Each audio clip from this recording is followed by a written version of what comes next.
সবাইকে। আজকে তোমাদের সাথে শেয়ার করব এই যে ক্লে দিয়ে কিছু একটা বানাবো ভেবেছি। কি বানাবো জানি না, কিন্তু কিছু একটা বানাবো, ফার্স্ট টাইম বানাবো ভাবছি।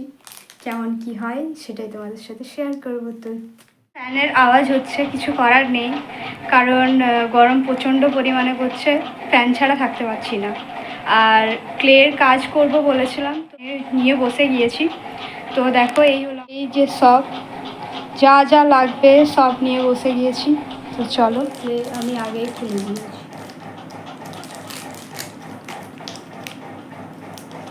তো চলো, ফার্স্ট টাইম করবো, কীরকম কী হবে দেখা যাক।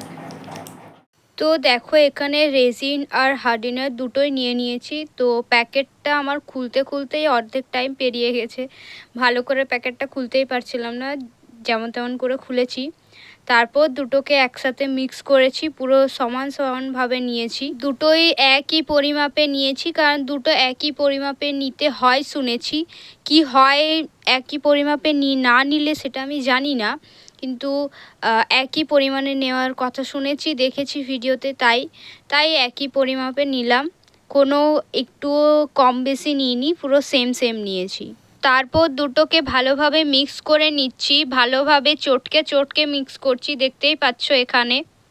ফার্স্ট টাইম ক্লে দিয়ে কাজ করলাম, তো মাটি আর ক্লের মধ্যে সেরকম কোনো ডিফারেন্স পেলাম না আমি, শুধু তাড়াতাড়ি শুকিয়ে যায় ক্লেটা, আর পোড়ানোর কোনো ঝামেলা থাকে না। যারা মাটি দিয়ে কাজ করতে পারে তারা ক্লে দিয়েও কাজ করতে পারবে ভালোভাবে।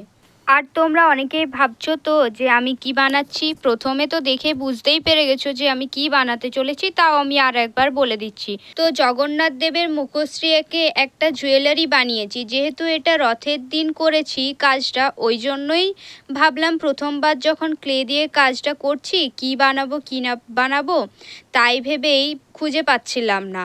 তো ভাবলাম জগন্নাথ দেবের একটা মুখশ্রী এঁকে একটা গয়না বানানো যাক, যাতে আমি পরেও যেতে পারি। তো যাই হোক, তারপর ক্লেটাকে ভালোভাবে মিক্স করার পর ক্লেটাকে গোলভাবে শেপ দেওয়ার জন্য পাতলাভাবে বেলে নিচ্ছিলাম। তারপর একটা কি জিনিস পেয়েছে আমি জানি না, এটা দিয়ে গোল শেপটা নিয়ে নিচ্ছিলাম।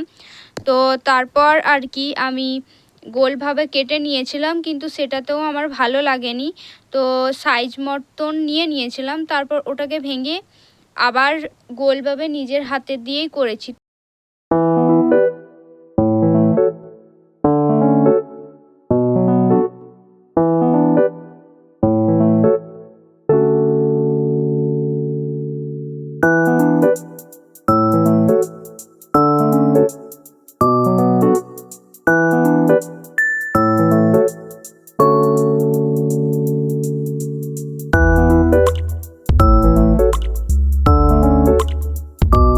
তারপর গোল শেপ করে নেওয়ার পর আমি দেখছিলাম ফেটে যাচ্ছিলো সাইডে, তো জল দিয়ে আমি ঠিক করার চেষ্টা করছিলাম, কিন্তু ক্লে তো, এটা মাটি তো নয়, জল দিয়ে কোনোভাবেই ঠিক হচ্ছিল না। তো সাইডে আমি এই টুলসগুলো দিয়ে চেষ্টা করছিলাম ঠিক যেন হয়, তাও হয়নি, তাই রোলভাবে জিনিসটাকে আরও গোলভাবে করে নিলাম। তারপর দু সাইডে দুটো ফুটো করে নিয়েছি, এটাতে দড়িটা ঢোকানোর জন্য, মানে যে মালার যে সুতোটা ঢোকাবো ওই জন্য দুটো গোল করে নিয়েছি, ফুটো করে নিয়েছি।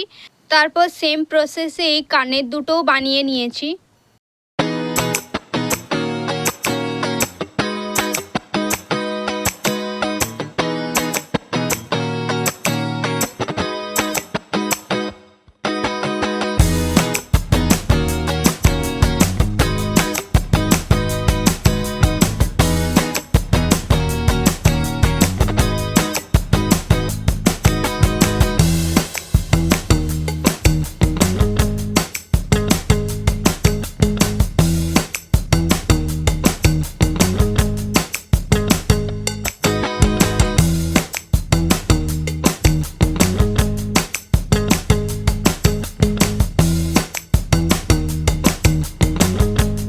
কানের দুটো বানিয়ে নেওয়ার পর একটু ক্লে নিয়ে ভালোভাবে একটা লম্বাটে করে পাকিয়ে নেওয়ার পর যে মালাটা বানিয়েছিলাম, মালার যে লকেটটা, সেটাতে সাইডে দিয়েছিলাম যাতে আরও একটু বেশি সুন্দর লাগে মালাটা। তারপর ওটাকে ভালোভাবে আঠা দিয়ে চিটিয়ে নিচ্ছিলাম যাতে খুলে না যায়।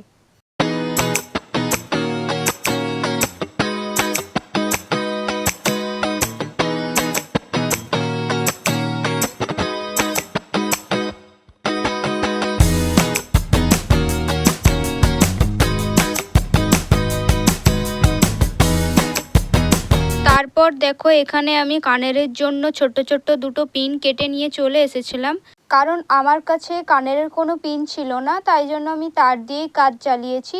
তারপর তারটাকে ভালোভাবে আটকে রাখার জন্য আমি একটু ক্লে বাঁচিয়ে রেখেছিলাম, তো ওগুলোই ছোট ছোট গোলভাবে করে নিয়ে একটু চেপটে দিয়েছিলাম। তারপর ওই তারের মধ্যে ঢুকিয়ে ওখানে ভালোভাবে আটকে দিয়েছিলাম, যাতে না তারটা খুলে পড়ে যায়।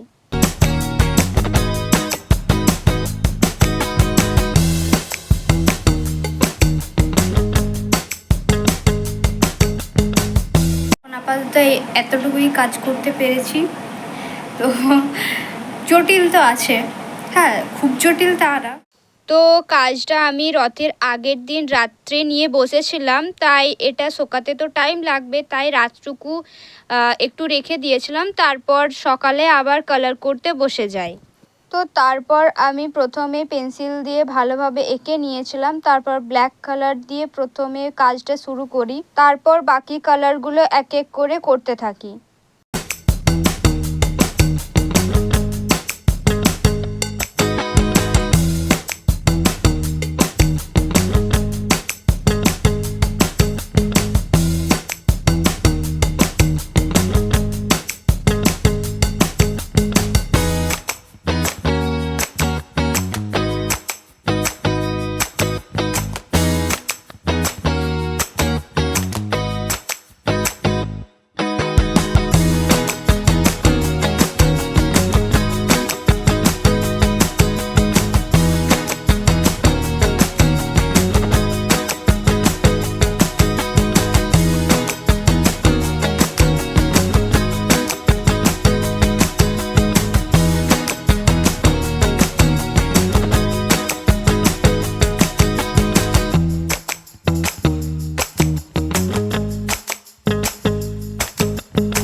তো দেখো আমার কিন্তু কাজটা কমপ্লিট হয়ে এসেছে।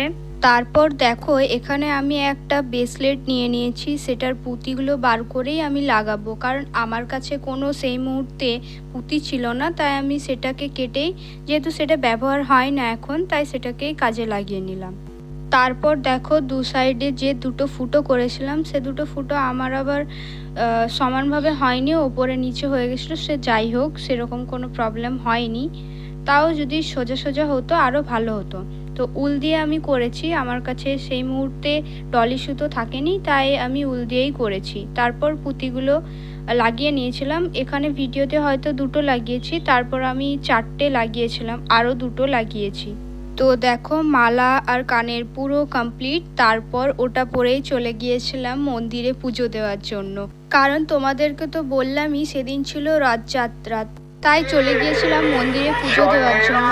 আর আমাদের এখানে রথযাত্রার দিন থেকে কিন্তু 24 প্রহর শুরু হয়, তাই এত সুন্দর সাজানো গোছানো, এত সুন্দর আয়োজন করা হয়েছে।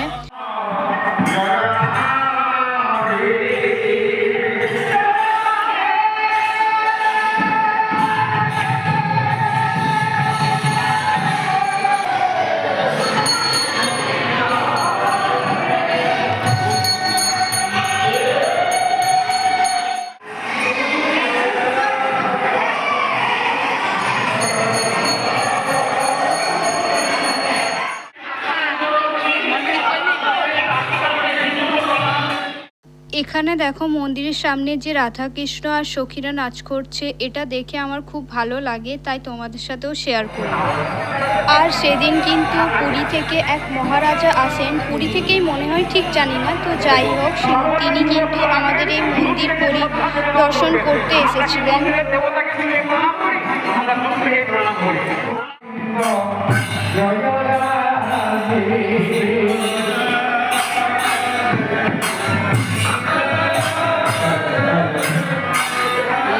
তো তো অনেক কথাই বলে ফেললাম। তো এই জুয়েলারিটা কেমন হয়েছে জানিও। আজ এই পর্যন্তই, টাটা।